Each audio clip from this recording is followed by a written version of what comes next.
Насколько мне известно, 80% продуктовых товаров, которые поставляются в Крым, они, собственно говоря, не остаются в Крыму, а увозятся дальше в Краснодарский край или завозятся напрямую в воинские части.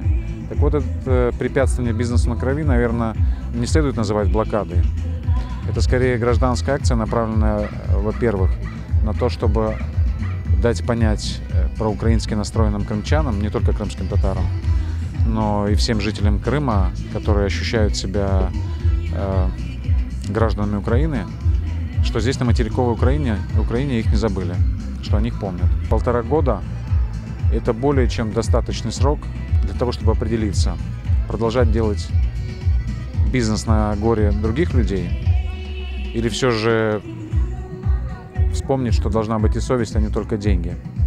Еще один момент – это, конечно же, обратить внимание государственной власти Украины, что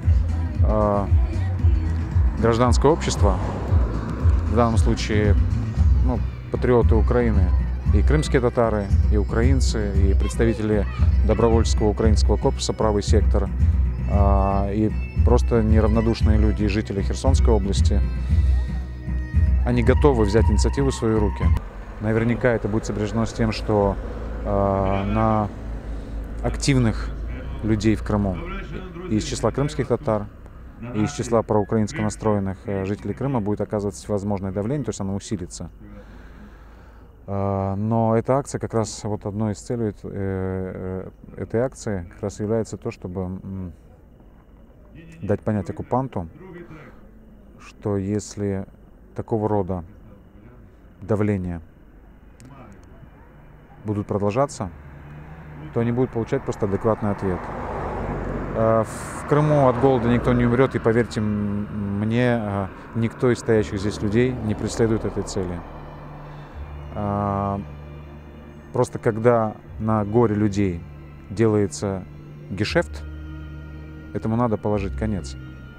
И в этом гешефте замешаны как украинские бизнесмены, так и так называемая власть оккупационная, которая находится сегодня в Крыму. Крым – это Украина, что Крым – это родина крымских татар, это родина многих этносов, которые давно уже научились жить в мире, в согласии и в гармонии.